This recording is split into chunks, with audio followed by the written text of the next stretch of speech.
السلام عليكم ورحمة الله وبركاته. بسم الله الرحمن الرحيم. الحمد لله رب العالمين، والصلاة والسلام على رسول الله وعلى آله وصحبه وموالاه. جزء أنت متو حديث كسلاسة سبعتين حديثنا نسلم بالله فقاد.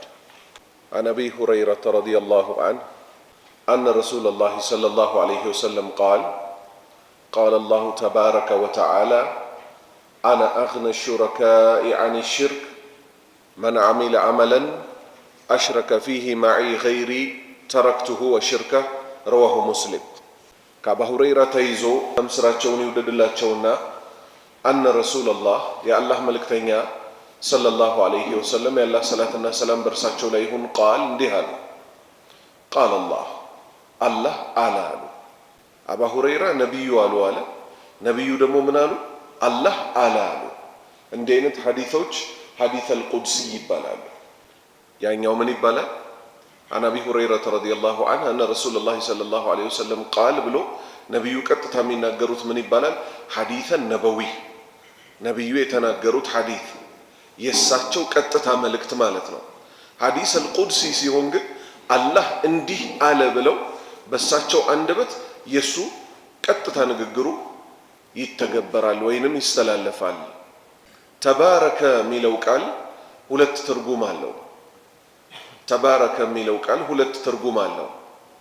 አንደኛ በስሙ የሚገኝ በረካ በዛ፣ በአላህ ስም የሚገኝ በረካ በዛ። ሁለተኛ የጠራ ማለት ነው። ወተዓላ ማለት ደግሞ የላቀ ጌታ ማለት ነው።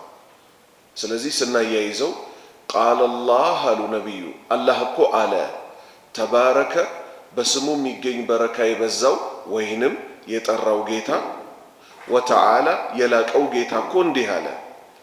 አነ አለ ራሱን ሲያስተዋውቅ እኔ እኮ አግና የተብቃቃሁ ነኝ፣ አሹረካ ከተጋሪዎች እኮ የተብቃቃሁ ነኝ፣ አን ሽርክ በእኔ ላይ ከሚጋሩብኝ ተጋሪዎች እኮ የተብቃቃሁ ነኝ፣ ለእኔ ተጋሪ የለኝም እያለ ነው። አላህ ራሱን እያስተዋወቀ ነው። ስለዚህ መን አሚለ ስራ ሰው መን አሚለ የሰራ አመለን ስራን የሰራ ሰው ሲሰራ ደግሞ ለኔ ጥርት አድርጎት ሳይሰራ አሽረከ ፊሂ በዚህ በስራው ላይ ያጋራ መዒ ከኔ ጋር ገይሪ ከኔ ውጭ ያሉትን ካጋራብኝ እኮ ተረክቱሁ እተወዋለሁ፣ ወሽርከ የሰራውንም ሽርክ እተወዋለሁ አለ። ሰውየውንም እተወዋለሁ፣ ምኑንም አብሬ እተወዋለሁ፣ ስራውንም እተወዋለሁ። ይጠብቀን እንግዲህ አላህ ከሽርክ። ይህ ሽርክ የተባለ ጉዳይ በጣም ከባድ አርዕስት ነው። በጣም ትኩረት ልናደርግ የሚገባው አንድን ስራ ከመስራታችን በፊት ከስራው በላይ ከባዱ ምንድነው? ስራውን ለአላሁ ሱብሓነሁ ወተዓላ ማጥራት ነው። ረዋሁ ሙስሊም ኢማሙ ሙስሊም ዘግበውታል። 38ኛ ሐዲስ عن أبي هريرة رضي الله عنه أن رسول الله صلى الله عليه وسلم قال من صلى علي واحدة صلى الله عليه عشرا. رواه مسلم. كأبا هريرة يزو الله ملكا مسراتشوني ودد الله تشونا أن رسول الله يا الله ملك تنيا صلى الله عليه وسلم قال يا الله صلاتنا سلام برساتشو ليهن اندهانو من صلى صلوات يا ورد سو علي بني لي صلوات يا ورد سو واحدا عندن صلوات يا ورد سو صلى الله عليه الله كو بسولي 10 صلوات يا وردال. رواه مسلم إمام مسلم ዘግበውታል። ይሄንን በሰፊው እናየዋለን ባላህ ፍቃድ። ሰለዋት ለሶስት ይከፈላል። ባረከላሁ ፊኩም። ምክንያቱም አላህ ራሱ ምን ስላለ ኢነላህ ወመላኢከተሁ ዩሰሉነ ዐለ ነቢይ ያ አዩሃ ለዚነ አመኑ ሰሉ ዐለይሂ ወሰሊሙ ተስሊማ። ኢነላህ አላህ እኮ ወመላኢከተሁ መላእክቶቹ እኮ ዩሰሉነ ዐለ ነቢይ በነቢዩ ላይ ሰለዋት ያወርዳሉ። ሁለቱ አካላት ማንና ማን? አላህና መላእክቶቹ። ያ አዩሃ ለዚነ አመኑ እናንተ ያመናችሁ ሰዎች ሆይ ሰሉ ዐለይሂ ወሰሊሙ ተስሊማ ሰለዋትንና የማክበር የእዝነት የሆነ ሰላምታን በመልእክተኛው ላይ አውርዱበት አለ። ሰለዋት እንዴት ነው ለሶስት የተከፈለው? ከአላህ ሲሆን ምን ማለት ነው? ከመላእክቶች ሲሆን ምን ማለት ነው? ከአማኞች ሲሆን ምን ማለት ነው? ይሄ ነው ሶስቱ ማለት። አንደኛ ከአላህ ሲሆን ሰለዋት ምን ይሆናል? አተናው ፊል መላኢል አዕላ።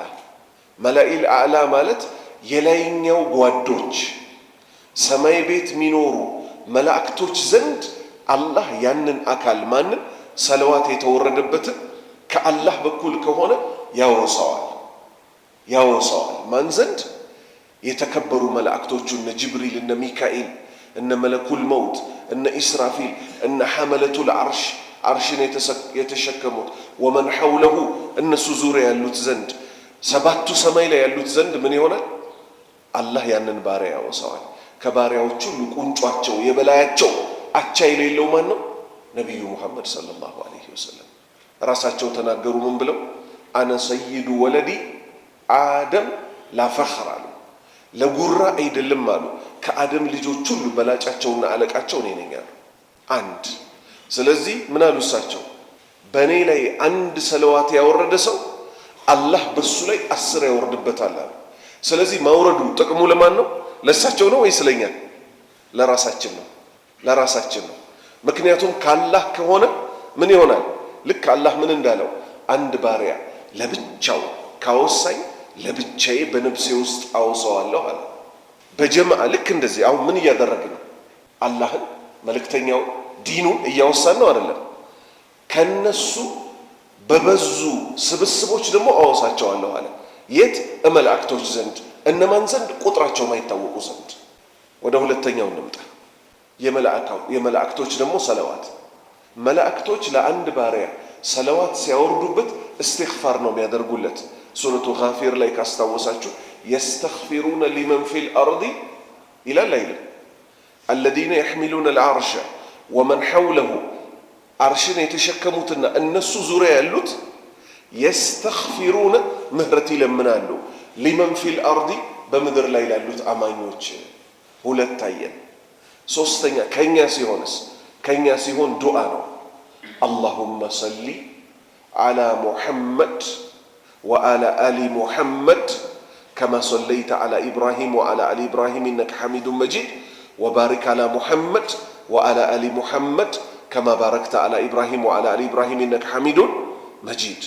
ትርጉም አላሁመ አላህ ሆይ ሰሊ ሰለዋት ይውረድ ዓላ ሙሐመድ በሙሐመድ ላይ ከማ ሰለይተ ሰለዋትህ እንደወረደው ሁሉ ወዓላ አሊ ሙሐመድ በሙሐመድ ቤተሰቦችም ላይ በነማን ባመኑት በሚስቶቻቸው ባጎቶቻቸው ልጆች።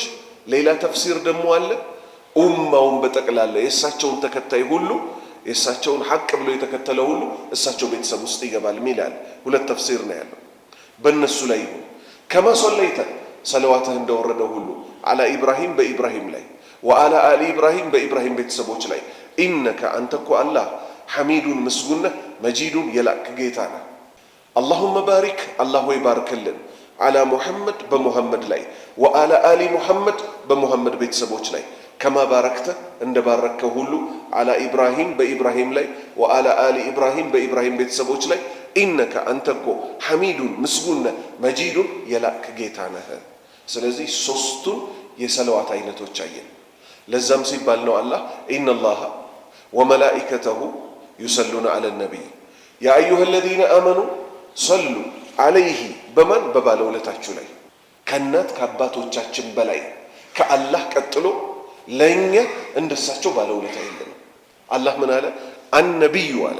ይህ ነቢይ እኮ ማለት አውላ በላጭ ነው ቢልሙእሚኒነ በአማኞች ላይ ሚን አንፉሲሂም ከነብሳቸው በላይ የሚያስብላቸው የሚጨነቅላቸው እሳት እንዳይገቡበት ጀነት እንዲገቡለት እስከ ቅያማ ድረስ ለሚመጡት እኮ የተጨነቀላቸው እሱ ነው። ሀታ ጭንቀታቸውን አላህ ምን ሲል ተናገረ? ልትጠፋ ትደርሳለህ ወይ አላመኑም ብለህ ራስህን ጎድተህ ልትጠፋ ትደርሳለህ ወይ? ሀታ በአንድ ሐዲስ ላይ እሳቸው እዚህ ቁጭ ብለው ያለቅሳሉ። እዚህ ምድር ላይ ኡመቲ ኡመቲ ይሉታል። የአላህ እንደው የህዝቦቼን ጉዳይ እያሉ ያለቅሳሉ። ጅብሪልን ላከው አላህ ምን ሲል? ንገረው ለሙሐመድ እኛ በህዝቦችህ ጉዳይ አናሳዝንህም፣ አብሽር በለው፣ ለቅሶውን ያቁም። እንግዲህ ኡመት ያሉት ለነ አቡበከር ለነ ዑመር አይደለም። ልብ በሉ። እስከ ቅያማ ድረስ ለምንመጣው ለማናቃቸው ነው። ስለዚህ የሰው ልጅ ማለት ጥሩ ጭንቅላት ያለው ማለት ያከበረውን የሚያከብር ነው። ለዚህም ሲባል ራሳቸው ምን አሉ?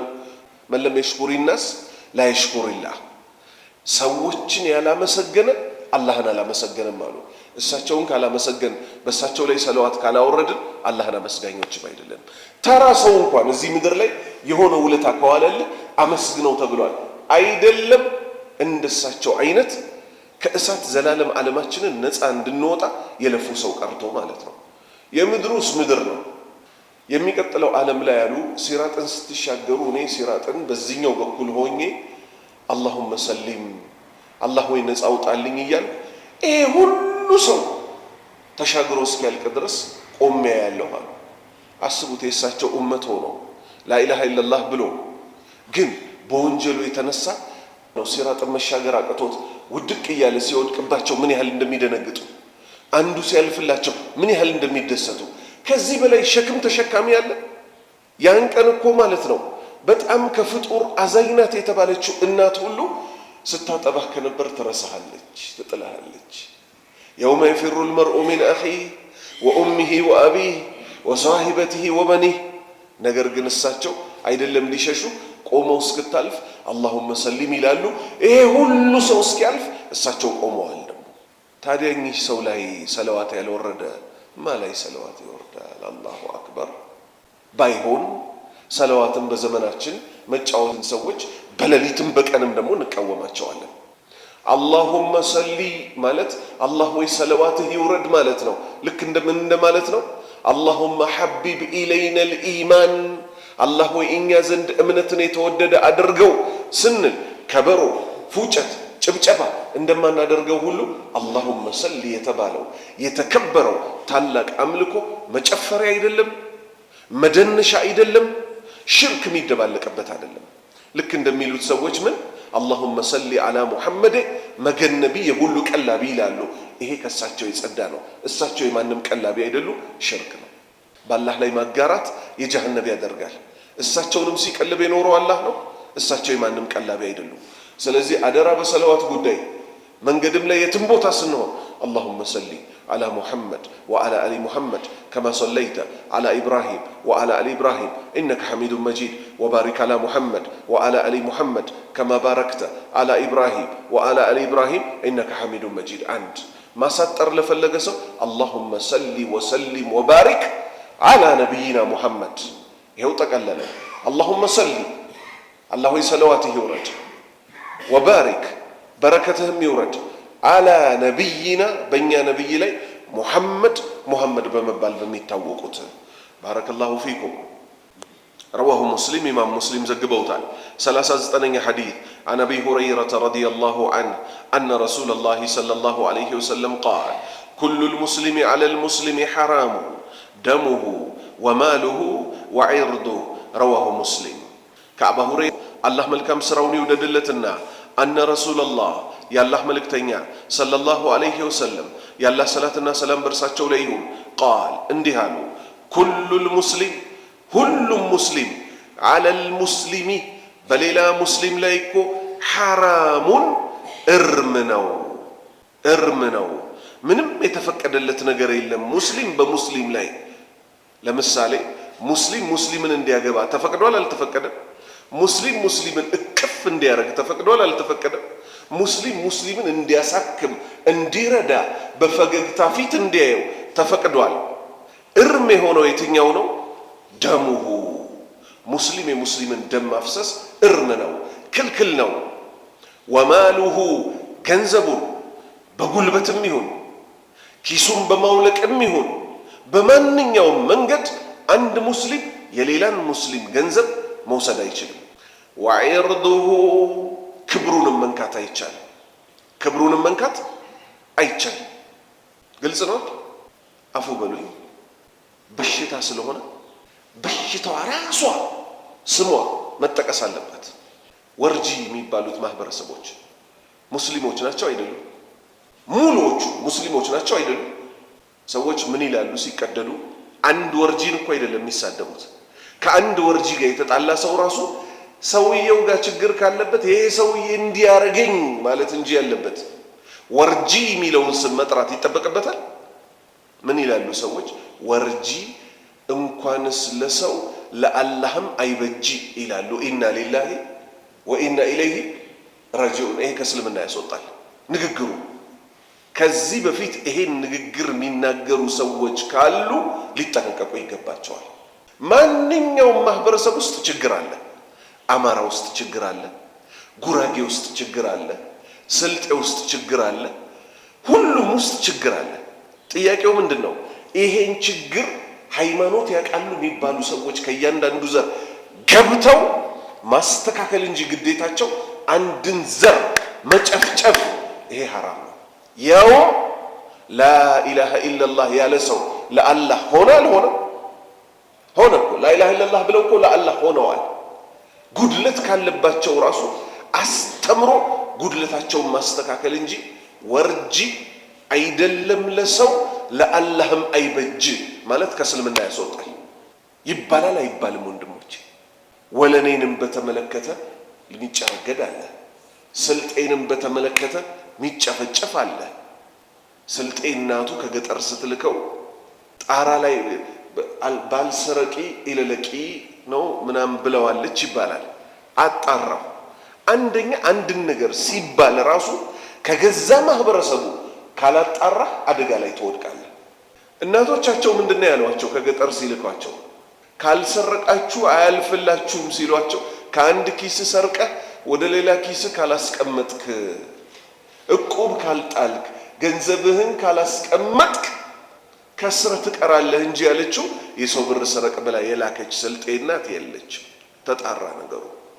ሰው ግን ዝም ብሎ አማረብኝ ብሎ ስልጤ ሌባ ነው ጣራ ላይ ወጥተውም እኮ እነሱ እየሰረቁም ሰላት አይተውም ሰላታቸውን አይተ እንዳትሸወድባቸው ይላሉ። ኢና ሊላሂ ወኢና ኢለይሂ ራጂዑን። እነዚህ ወንድሞቻችንን መስጂድ የሚያሞቁትን መስጂድ የሚገነቡትን ሌብነት አዎ አለ፣ አማራም ጋር አለ፣ ትግሬም ጋር አለ፣ ኦሮሞም ጋር አለ፣ ስልጤም ጋር አለ፣ ጉራጌም ጋር አለ። ሌብነት የሚጠፋው ግን በምንድን ነው? ነቢዩ በነበሩበት ዘመን ራሱ ሌብነት ነበር አልነበረም? ማጭበርበር ነበር አልነበረም? ሰዎች አላህን ሲያውቁ እንጂ ሌብነታቸው የሚተዋቸው አማራ ስለሆነ ሌብነት ይተወዋል፣ ኦሮሞ ስለሆነ ሌብነት ይተወዋል፣ ስልጤ ስለሆነ ሌባ ነው የሚባል ነገር የለም። የስልጤ ዳኢዎች በቋንቋቸው የሌብነትን አደጋ መናገር ኢስላምን ወክለን ነው ስልጤም፣ ኦሮሞም፣ አማራም፣ ጉራጌም ሁሉ ምን ወክለን ነው እየተንቀሳቀስን ያለ ነው? ዘራችንን ሳይሆን እስልምናን ነው። እኛ ተበላሸን ማለት ሃይማኖታችን ነው የሚነካው። ሌሎች ሃይማኖቶች እኮ መጥፎ ነገር ሲያዩ ስልጤ ብለው አይደለም የሚያነሱት፣ ጉራጌ ብለው አይደለም የሚያነሱት። ድሮ ሙስሊም ጋር ብር አስቀምጡ ይባል ነበር። የአሁኖቹ እኮ የባሰባቸው አውሬዎች ናቸው እየተባለ እንጂ እየተጠራን ያለ ነው እኛንን ውስጥ ገብተን ምን የምንለው ስልጤ፣ ጉራጌ፣ ወለኔ የምንለው። ስለዚህ ዒርድ የክብር ጉዳይ ሊጠበቅ ይገባል። በአንድ ግለሰብ ደረጃ እንኳን የሙስሊምን ክብር መንካት አይቻልም። አይደለም ማህበረሰቡን ሰብስበህ ልትመታ ቀርቶ። ይሄው ይሄ እስልምናችን ነው። ረዋሁ ሙስሊም ኢማም ሙስሊም ዘግበውታል። 40ኛ ሐዲስ عن أبي هريرة رضي الله عنه أن رسول الله صلى الله عليه وسلم قال ما نقصت صدقة من مال وما زاد الله عبدا بعفو إلا عزا وما تواضع أحد لله إلا رفعه الله. رواه مسلم. كعبة هريرة يزو الله ملكم سراتشون يودد الله تشونا أن رسول الله الله ملكتنيا صلى الله عليه وسلم يا الله ሰላትና ሰላም በሳቸው ላይ ይሁን እንዲህ አሉ። ማነቀሰት አትቀንስም እኮ ሰደቀቱን ምጽዋት መስጠት፣ ሰደቃ መስጠት ሚማሊን ከገንዘብ በኩል የምትቀንሰው የለም። ምን ይመስላችኋል ይሄ ሐዲስ ወንድሞቼ? ማንኛውም ስራ መጨረሻው የት ነው? አኺራ ነው። ሞቶ በመቀስቀስ እመኑ የተባልነውም ለዛ ነው። የሰራሁት ስራ ለአኺራ ተሻገረልኝ ወይስ አልተሻገረልኝም? ከተሻገረ ያውም አንተ አንድ ሰጥተህ 10 700 እጥፍ ድርብ ቁጥሩ ማይታወቅ ከሆነ ቀነሰ ይባላል አይባልም። ሐዲስ እናምጣ። ሌላ ሐዲስ ለአኢሻ ነብዩ ሰለላሁ ዐለይሂ ወሰለም ምን ይሏታል? ፍየል አረዱና ሰደቁለት፣ ከዛ ላይ ሰጡለት ለሰዎች። ያ አኢሻ የቱ ቀረ አሏት። የቱ ቀረ ሲሏት እሷ ምን መልስ ሰጠች? ከፍየሉ ላይ ይሄኛው አካል ቀርቷል አለች። በይ አሏት። ይልቁንም በይ። ምን በይ? የቀረው እኮ አሏት መጀመሪያ የሰደቅነው እንጂ በእጃችን የቀረው አይደለም። ለምን? የሰደቁት የት ስለሄደ? እማይጠፋው ዓለም ላይ፣ ይሄኛውስ ጠፊው ዓለም ላይ ስለቀረ። ስለዚህ ይሄ ሐዲስ ማነቀሰት አይቀንስም እኮ ሰደቀቱን ገንዘብ ማውጣት ሚን ማሊን ከገንዘብ አይቀንስም ሲባል ሁለት መንገድ ነው ያለው። አንደኛ ለአኼራ በመሄዱ እጥፍ ድርብ ሆኖ፣ ሁለተኛ አላህ በእጅህ የያዝከው ይባርክልሃል። ባረካ በዘመናችን የጠፋው ባረካ። ድሮም ይዘንባል አሁንም ይዘንባል አይደል? ሰዎች ምን ይላሉ? የህዝብ ቁጥር ነው ያስቸገረን ይላሉ። አላህ መብዛታችሁ አስቸግሮኛል ብሏል። እንዲያውም እኮ እርግጫ እኮ ነው። አላወቁትም እንጂ ንግግራቸው እኮ እርግጫ እኮ ነው። ማንን? የዓለማቱን ጌታ። እሱ ከጥንት ጀምሮ ሲያበላ ሲያጠጣ አልቆብኛል ብሎ ማያውቀውን ጌታ እነሱ ምን አሉ? መጥተው የተማርነን ብለው የሰው ቁጥር ነው ያስቸገረው፣ መጥናችሁ ውለዱ አሉ። ከሁለት በላይ ምን ያደርጋል አሉ። ነቢዩ ሰለላሁ ዐለይሂ ወሰለም ደግሞ ምን አሉ? ውለዱልኝ አሉ። የውመል ቂያማ ፎካከርባችኋለሁ አሉ። እዛ በረሃ ላይ ተቀምጠው እህል ሲመጣላቸው ነበር። መካ በራሷ የምታበቅለው ምግብ ነበር አላት? የላት። የዓለም እህል ጠቅላላ ግን ተሰብስቦ የት ይመጣል? መካ ይመጣል። እነሱ ምን ስላደረጉ? ለአላህ ታዘዙት። የዓለምን እህል ሌላ ቦታ በቅሎ መካ እንዲመጣ አደረገው። ባለንበትም ዘመን የቸገረን በረካው እንጂ ብርንማ ሰማ ነው። በደርግ ጊዜ እኔ ራሱ ማቃቸው ዘመዶቼ ሙስሊም ሆነው ሚሊዮን ተብለው የሚጠሩ ነበሩ። ሚሊዮን ምን ስለነበረ? የአንድ ነገር ትልቅ ግብ ስለነበረ። ሚሊዮን ብር ስለማይታሰብ የሰው ስም ሆኖ ሚሊዮን ይባል ነበር። አሁን ባለንበት ዘመን እገሌ የሚባለው ባለሀብት እኮ ከባንክ 1 ቢሊዮን ብር ወሰደ ይባላል። እኔ ቢሊዮን ማለት በቁጥር አቀው ነበረ 1 እና 9 ዜሮዎች መሆናቸው። ካልኩሌት ግን ሳደርገው ስንት ሚሊዮኖች? 100 ሚሊዮን፣ 200 ሚሊዮን፣ 300 ሚሊዮን፣ 400 ሚሊዮን፣ 900 ሚሊዮን ካልክ በኋላ 99 ሚሊዮን ከዛ ምናም ከዛ 1 ብር ጠብ ሲልበት ነው 1 ቢሊዮን የሚሆነው ስትል የኮሪደር ፕሮጀክቱ እኮ ምናምን ቢሊዮን ብር ይፈልጋል ደግሞ ይባላል። አሁን ትሪሊየን ምናምን ይባል ገራሚ ቃሎች እየሰማን። በረካውስ አለ ወይ ስትል የለም። በረካውስ አለ ወይ ስትል የለም። እንዳለ እየተጨነቅን ያለው ድሃው ማለት አይደለም። ድሃው ያ ረቢ የዛሬዋን ዳቦ አታሳጣኝ ነው የሚለው። ሀብታሞች እየተጨነቁ ያሉት ምን ላይ ነው? ኤሌክትሪክ መኪና በ7 ሚሊዮን ብር ይገዙና በፋስት ቻርጅ ላርገው ወይስ ቀስ ብሎ ቻርጅ በሚያደርገው ላርገው? ሹፉ እንግዲህ ጭንቀት። ፀሐይ ላይ እኮ ካቆማችሁት መኪናውን ባትሪውን ይበለዋል ይሏቸዋል። ጥላ ፓርኪንግ ያለበት በጠዋት ልሂድ ይላል። አያሳዝን? ልብ በሉ፣ ንብረትን መቃወሚያ አይደለም። ጭንቀታችን ግን ሊሆን የሚገባው ምን ነበር? ምን ነበር? እንዳለ ሙከሚላት ላይ ነው ጭንቀታችን። አይፎን 15 ይሻለኛል፣ 10 ይሻለኛል። ምን ሊያይበት ስትል ቁም ነገር አይደለም የሚያይበት። ቁም ነገር ቢያይበት እኮ እኛ አይፎን የመጨረሻውንም ቢገዛ ችግር የለብንም። ለምን? አላህ ለሰው ልጆች የሰጣቸውን ብር ሊያይ ስለሚፈልግ። ትልቁ ጥያቄ ግን ምን ሆነ? ምርጥ የሚባሉ ዲቫይሶችን ይገዛሉ፣ በእነሱ ላይ አላህ የሚጠላውን ነገር ያዩባቸዋል። ከዚህ የበለጠ ውርደት አለ? ስለዚህ አላህ በረካውን ይመልስልን። ስለዚህ ሁለት በበረካ በኩል ወማ ዛደ አላሁ አላህ እኮ አይጨምርም አብደን አንድን ባሪያ ቢአፍዊን ያ ባሪያ ይቅር ባይ በመሆኑ ኢላ ዒዘን የበላይነትን ቢጨምርለት እንጂ። ከቁርአን ውስጥ ትልቁ የዚህ ምሳሌ ምን ይመስላችኋል ወንድሞቼ? የዩሱፍ ታሪክ አለይሂ ሰላም። ያን ሁሉ በደል ተበድሎ ወንድሞቹን ዩሱፍ ላይ ምን እንዳደረጋችሁ ታውቃላችሁ ካላቸው በኋላ ምን አለ? ላ የትሪበ አለይኩሙል የውም ዛሬ እኮ በእናንተ ላይ ወቀሳ የለባችሁም ማለት። ይሄው እስከ ዛሬው ዕለት ድረስ የይቅር ባይነት ተምሳሌት ማን ሆኖ ተገኘ? የትዕግስት ብቻ ሳይሆን የይቅር ባይነት ምሳሌ ማን ሆኖ ተገኘ? ዩሱፍ። ነቢዩ ሰለላሁ ዐለይሂ ወሰለም ምን አሉለት? ምርጥ ሰው እኮ ማለት አሉ ዩሱፍ ነው አሉ። እራሱ ነብይ ነው፣ አባቱ ነብይ ነው፣ አያቱ ነብይ ነው፣ ቅድመ አያቱ ነብይ ነው ተባለ። ሀከና ዛሬ እኛስ ነው እኮ እንዴት እንላለን? ሰው ሊያስታርቀን መጥቶ እንግዲህ እኛ ሽማግሌዎች ነን ለአላህ ብለህ አንተም ተው ሲባል ልቀቁኝ እኮ እሱ እኔን እንዴት ቢደፍረኝ ነው የሰው ልክ ማያቅ ምንል ሰዎች አለን የለን? አያችሁ ለአላህ ሲል አንድ ሰው ከኔ ይቅር ብያለሁ አይልም። አላህ ምን ቢያደርገው እንጂ ዒዘን ልቅናም ቢጨምርለት እንጂ ወማ ተዋደዐ አሐዱን ሊላህ አንድ ግለሰብ ለአላህ ሲል እኮ ዝቅ አይልም ኢላ ረፈዐሁ ላህ አላህ ከፍ ቢያደርገው እንጂ። እና ያይዘው እስቲ ለአላህ ሲል ሲባል በስንት ይተረጎማል? በሁለት። አንድ ለአላህ ለራሱ ሲል ምን በማድረግ አቅረቡ ማ የኩኑ ለዐብዱ ሚን ረቢሂ ወሁወ ሳጂዱን። ለአላህ ሲል አንድ ባሪያ እኮ ሱጁድ በሰባት አካላቱ ወደ መሬት አይደፋም። አላህ ምን ያደርገዋል? አንተ እኮ ለእኔ አቅረብ ነህ፣ በጣም ቅርብ ከሚባሉት ባሪያዎቼ ነህ ይለዋል። ያው ከፍ አደረገ። ሁለተኛ ለአላህ ሲል ተናዙል አደረገ። ማንን ይመስል? ሐሰንን ይመስል ረዲየላሁ ዐንሁ የነቢዩ ሰለላሁ ዐለይሂ ወሰለም የልጅ ልጅ።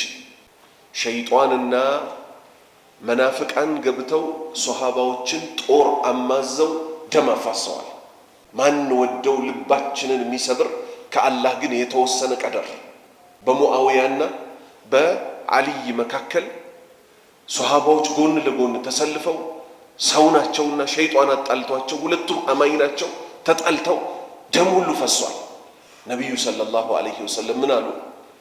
ይህ ልጄ ያሉ በሱ የተነሳ ሁለት ትልልቅ የሙስሊም ጎራዎች ደም ከተፋሰሱ በኋላ አንድ ይሆናሉ መልሰው ተባለ። አባቱ አልይ ሲሞት ስልጣኑ ወደ ማን መጣ? ወደ ሐሰን መጣ። ሐሰን ምን አደረገ? ይህ ስልጣኔን አለ ለሙአዊያ ሰጥቼዋለሁ፣ ሙስሊሞች ሁሉ በአንድ ላይ ተሰብሰቡ አለ። ለአላህ ሲል ምን አደረገ? ሐቁን ተናዙል አድርጎ ሰጠ። ይሄው እስካሁን ድረስ ዓለም ላይ ሄዱ ሐሰን ሐሰን ሐሰን ሐሰን ሐሰን ልጅ ነበር። ያ ዓመትም ምን ተባለ? የፍቅር የሰላም የአንድነት ዓመት ብለው ሶሃባዎች ሰየሙት። ጦር ከተማዘዙ ደም ከፈሰሰ በኋላ በአንድ ግለሰብ የተነሳ ሙስሊሞች መልሰው አንድ ሆኑ፣ በጦር ሲፈላለጉ እንዳልነበር። ዛሬ ከኛ ምን ይጠበቃል? የሆነ በተለይ ዳዕዋ ላይ አለን ምን ሰዎች የሆነ ነገር ሲከሰት ከኔ ይቅር ማለት ያ ጌታ ያ ቸር ጌታ አናቀው ቤት ውስጥ በሽተኛ ሆኖ ጋደም ያለን ሰው ጦር ሜዳ ከወጣ እኩል የሚከፍል ጌታ ነው አይደለም። በቁም ቆመን ቀርቶ ምን የሚያደርግ ጌታ ነው? ጦር ሜዳ ወጥተው ነቢዩ ሰለላሁ ዐለይሂ ወሰለም ምን አሉ? ልክ እንደናንተ ሸለቆውን ስትወርዱ ስትወጡ ተራራ ዳገቱን ቤት ውስጥ ቁጭ ብለው የእናንተን እኩል አጅር የሚካፈሉ ሰዎች አሉ። ሐበሰሁል መረድ አሉ፣ በሽታ ያዛቸዋል። ሌሎች ደግሞ በዳዕዋ ላይ ለአላህ ሲሉ ራሳቸው ሁሉ ይሄም ዝቅ ቢያደርግ ይሄ እስልምና የት በደረሰ። ሐሰን የሙስሊም መሪነትን የሚያክል ከአባቱ የወረሰው ምን እስኪያደርግ ድረስ ሙአዊያ ውሰደው ብሎ ለሙአዊያ እስኪሰጥ ድረስ። ሙአዊያም ሶሃባ ነው፣ ሐሰንም ሶሃባ ነው። ከሶሃባ አልፎ የነቢዩ ሰለላሁ ዐለይሂ ወሰለም የልጅ ልጅ ከመሆኑ ጋር የአላህ ባሪያዎች ሆይ ኢስላም ያለው እዚህ ጋር ነው፣ እኛ ያለው ሌላ ቦታ ነው። እንስተካከል። 41ኛ ሐዲስ عن أبي هريرة رضي الله عنه أن رسول الله صلى الله عليه وسلم قال أتدرون ما الغيبة؟ قالوا الله ورسوله أعلم. قال ذكرك أخاك بما يكره. قيل أفرأيت إن كان في أخي ما أقول؟ قال إن كان فيه ما تقول فقد اختبته وإن لم يكن فيه فقد بهته. رواه مسلم. الله أكبر. ከአቡ ሁረይራ ተይዞ አላህ መልካም ስራቸውን ይውደድላቸው አነ ረሱላላህ የአላህ መልእክተኛ ሰለላሁ ዐለይሂ ወሰለም የአላህ ሰላትና ሰላም በእርሳቸው ላይ ይሁን ቃል እንዲህ አሉ። አተድሩን ታውቃላችሁን? እዩ የማስተማር ስልት። አተድሩን ታውቃላችሁን? መልጊበቱ ሐሜት ማለት ምን ማለት እንደሆነ ታውቃላችሁን ሲሉ ሶሃባዎችን ጠየቋቸው። ቃሉ ሶሃባዎች አሉ አላሁ አላህና ወረሱሉሁ የእሱ መልእክተኛ አዕለም ይህን ጉዳይ ይበልጥ የሚያውቁት እነሱ ናቸው፣ እኛ ስለ ሐሜት አናውቅም አሉ። ቃል ነቢዩ አሉ ሰለላሁ ዐለይሂ ወሰለም ዚክሩከ ማውሳትህ እኮ ነው አኻከ ወንድምህን ቢማ የክረህ በሚጠላው በመጥፎ ባህሪው እሱ በሌለበት ስለ እሱ ማውራትህ ነው አሉ። ቂለ ተጠየቁ እኮ ነቢዩ ሰለላሁ ዐለይሂ ወሰለም በአንድ ግለሰብ አፈረአይተ እስቲ ንገሩኝ ነቢዩ ሆይ ተባሉ። ኢንካነ ፊ አኺ ወንድሜ ላይ ቢኖርበት ማ አቁል እኔ ምለው እሱ በሌለበት ምናገረው መጥፎ ባህሪው ቢኖርበትስ ችግር አለው ወይ ባወራው? ቃል ነቢዩ አሉ ኢንካነ ፊሂ ማ ተቁል ኢንካነ ፊሂ እሱ ውስጥ ካለበት ማ ተቁል አንተ የምትለው ነገር ያለበት ሆኖ ከተገኘ እሺ ፈቀድ እኽተብተህ በእርግጥ አምተኸዋል። ሐሜት ማለት እሱ ነው። ወኢን ለም የኩን ፊሂ ከሌለበትስ ፈቀድ ባህተህ ጭነህበታል። እንዲያውም ጭነህበታል፣ የሌለበትን ጭነህበታል። ስለዚህ ወንጀሉ የከፋው የትኛው ነው? የሌለበትን ማውራቱ ደግሞ ጭራሽ የባሰ ነው ማለት ነው። ጥሩ ረዋሁ ሙስሊም ኢማም ሙስሊም ዘግበውታል። በእስልምና ሁለት ትልልቅ መሰረቶች አሉ። ሰውን ፊት ለፊቱ ማመስገን ማሞገስ የተከለከለ ነው። ለምን? ሸይጣን ስለሚጫወትበት። ነቢዩ ሰለላሁ ዐለይሂ ወሰለም ምን አሉ? አንድን ሰው ፊት ለፊቱ ሲያወድ ሰው ካያችሁ አፈር አንሱና የሚያወድ ሰውን ሰውዬ አይኑ ውስጥ ጨምሩበት አሉ። አንድ ሁለተኛ ሰውየው በሌለበት ስለዛ ሰውዬ መጥፎ ነገር ማውራት አይቻልም። ምሳሌ ጫት ይቅማል፣ ሲጋራ ያጨሳል፣ መጠጥ ይጠጣል፣ ቦታው ላይ የለም። አንድ ሰው እሱ እኮ ጠጪ ነው፣ እሱ እኮ ሴት ይጨብጣል ተብሎ እንዲወራበት የሚፈልግ ሰው አለ? ኸይር ነገር እኮ አይደለም አይደል? ሸር ነው አይደል እየተወራበት ያለው። ስለዛ ሰው በሌለበት ማውራት በፍጹም የተከለከለ ነው። የሚቻለው ምን ሲሆን ነው? እሱ ሊመክረው ይችላል ተብሎ የሚገመት እሱን የሚፈራው ሰው ካለ ለዛ ሰው እገሌ የሚባለው ሰው እኮ እንዲህ ሲሰራ ታይቷል፣ እባክህን አንተን ነው የሚያከብር፣ አንተ ምከረው ይባላል እንጂ ሰውየው ወንድ ነኝ ካልክ ወንድ ልጅነት አለኝ ካልክ ፊት ለፊቱ ሄደ ይሄ ጫት ይቅርብህ፣ ይሄ ሐሜት አይባልም፣ እንዲያውም ለሱ ማዘን ነው። እቺን ማታደርግ ከሆነ ግን በሱ ከጀርባው ሄደ ምትሳለቅ እሱ እኮ ቃሚው አጫሹ ጠጭው እያልክ ምታወራ ከሆነ አላህ እንዲህ ሲል ገለጸው። ምን አለ አላህ? አዩሂቡ አሐዱኩም ከእናንተ ውስጥ አንዳችሁ ይወዳልን? አየእኩለ ሊበላ ለሕመ አኺሂ የወንድሙን ስጋ ሊበላ። የሰው ስጋ ይበላል እንዴ? አይበላም። መይተን ሞቶ እኮ ነው ደግሞ ወንድሙ፣ በሕይወት ኖሮም እኮ አይደለም። አላህ ምን አለ? ፈከሪህቱሙ ትጠሉታላችሁ አለ።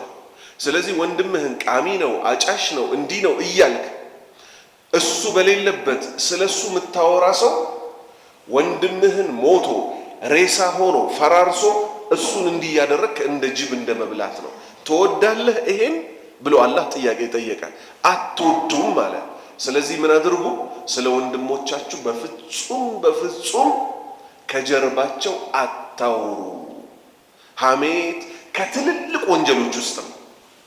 በሸሪዓም ለደሩራ ለችግር ብቻ ነው የተፈቀደው። የተፈቀደባቸውን ቦታዎች 6 ቦታዎችና በጣም ጥቂት ቦታዎች ብቻ ናቸው።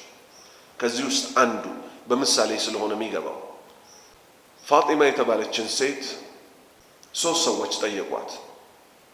ሙአዊያ፣ አቡ ጀህም እና ኦሳማ። ነቢዩ ሰለላሁ ዐለይሂ ወሰለም ዘንድ መጣ። ሙአዊያና አቡ ጀህም ለትዳር ጠየቁኝ አለች። ቀጥታ እሳቸው ቦታው ምን አይነት ቦታ ነው?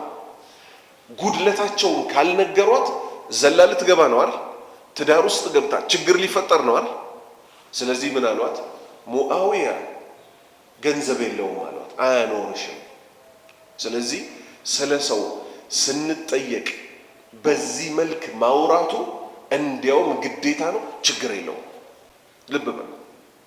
ተፋረሰበት አልተፋረሰበትም፣ ግን እውነታው ነው አይደለም? ማስተዳደር ካልቻለ አንድ ወንድ ከገባች በኋላ የዘይት እኮ አልሰጠኝም፣ የጨው እኮ አልሰጠኝም እያለች ጭቅጭቅ ከፈጠረች ትዳሩ መልሶ ይፈርሳል አይፈርስም? ስለዚህ ይሄ ወንድማችን በዱንያ እስኪጠነክር ድረስ ወይም ደግሞ እሱን ወዳ አቅም ያላት ሴት መጣ ችግር የለም ዳህም ቢሆን ዲኑ ተመችቶኛል ብላ አምናበት እስክትገባ ድረስ አሁን ስለ ዲኑ ነው ያነሱት። እሳቸው የዲን ችግሩን አነሱ? የለም የዲን ችግር የለበትም፣ ግን ድሃ ነው፣ ሴት ማኖር አይችልም፣ ይቅርብሽ አሏት። ሁለተኛ አቡ ጀህም አሏት ከትከሻው ላይ ዱላ አይወርድም፣ ሴት ይደበድባል። በቃ መምታት የሚወዱ ወንዶች አሉ፣ መመታትም የሚወዱ ሴቶች አሉ። እዚህ ጋር እናነሳውም እንጂ አንዷ ሴትዮ አቀበጠበጣት፣ የእውነት ማለት ነው፣ ቀልድ አይደለም። ትረብሸዋለች ሰውየው ግራ ገብቶት ይሄን ትዳር አትፈልገውም፣ በቃ ልትበጥል የሆነ ቀን አላስቻለውም፣ የሚገባትን የክብሯን አቀመሳት። አልሐምዱሊላህ እቺን ነበር የፈለግኩት አለችው። ደንግጦ ጥሏት ወጣ። የሰው ባህሪው ይለያያል። አላህ ይጠብቀንና ከዛ እሳቸው ምን አሏት? አንኪሂ ኦሳማን አግቢው አሏት። አንኪሂ ኦሳማ። ስለዚህ ትዳር ላይ ምሳሌ የምናውቀው ሰው ሊኖር ይችላል፣ ወንድማችን በዲኑ አናማው፣ ግን ኹሉቅ ከሴት ጋር እንዴት ነው የሚኖረው? በብዛት ለምንድን ነው አላህ በወንድ እጅ ያደረገው ፍቺ? ወንድ ጋር ነው ጨዋታው። የሴቶችን ጉዳይ ተው፣ እነሱ በአቅላቸውም አይደሉም። አላህ ያቀናቸው ሲቀሩ ሀይድ ሲሆኑ ሌላ ሰዎች ናቸው፣ ሲያረግዙ ሌላ ሰዎች ናቸው። አንደኛውን ልጅ ስታረግዝ ምን ትልሃለች? ካጠገቤ እንዳትለይ ትልሃለች። ቁጭ በል እዚህ። የት ትሄዳለህ? ይቀም ሲል ትሄዳለህ ትልሃለች። አራዛም ብሏል ማለት ቁጭ በል እዚህ ቁጭ። ሌላኛውን ልጅ ስታረግዝ ሸተትከኝ ከበር ጋር እዛው ጋር ቁም፣ ይሄን ልብስን አውልቅና ሽት፣ እንደዚህ በል ምናምን። የተለያየ ነው የነሱ ባህል። አላህ ራሱ እንዴት አድርጎ ነው የፈጠራቸው?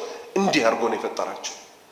ወንዱ ላይ ነው የትዳር ትልቁ ኃላፊነትና እንዴት አድርጎ የያዛቸው? መቆጣት ባለብህ ሰዓት ሴትን ካልተቆጣሃት፣ እብድ እብድ ሲያረጋት ደግሞ መሳቅ ባለብህ ሰዓት ካልሳቅ አንተ ነው የምታፈርሰው ትዳሩ። ለዛ ነው ነቢዩ ምን ያሉት ሰለላሁ ዐለይሂ ወሰለም፣ እነዚህ ሴቶች እኮ አሉ የተፈጠሩት አሉ እላይ ካለው በጣም ጠማማ ከሆነው አጥንት ነው አሉ።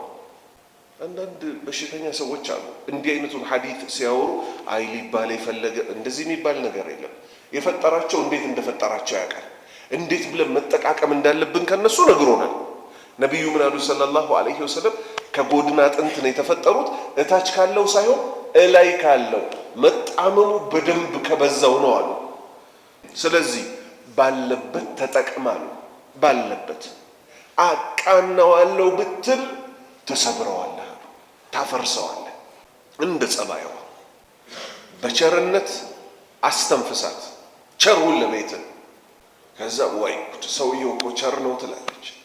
መቆጣት ባለብህ ሰዓት ጋሽ ንጉሱ ሆ እንደ ንጉስ መከበር አለብህ። መሳቅ ባለብህ ሰዓት ደግሞ ማለፍ ባለብህ ሰዓት አለፍ እያደረክ። እነዚህን ቴክኒኮች ለማያውቅ ወንድምህ ትዳር እገባለሁ ቢል እኔ በዲኑ አላማውም ሐፊዝ ነው፣ ቁርአን ላይ እንዲህ ነው፣ ኪታብ ያስሞጥለናል፣ ግን በጣም ለስላሳ ነው። በጣም ለስላሳ መሆን ለሴት ይጠቅማታል? አይጠቅማትም። እንደ ሚሪንዳ እንደ ጠጥታ ተወረወረዋለች። ኮስተርም ያለ ነው፣ ለስለስም ያለ ነው፣ ሁለቱንም የያዘ ነው። ይሄ ያዘልቀዋል ብለህ ያልከው ግልጹን ትናገራለህ። ጀግንነት ብቻውንም አይሰራም። በየቀኑ ደበድባለሁ ብትል ወደ አባቷ ቤት ላጥ፣ ሁሌ ስቃለውን ብትል ይሄ ሰውዬ ገና ልጅ ነው ብላ ሶስቱ ልጆቼ ትላለች። ሁለት ልጅ ነው እኮ ያላት። ሶስቱ ልጆቼ ትላለች፣ ሰውየው እንደ ልጅ እየቆጠረችው። ስለዚህ ሰውየው ራሱ ከልጅ ባህሪ ሊወጣ ይገባዋል። ይኸው ሸሪዓችን እንደዚህ በግልጽ ይናገራል።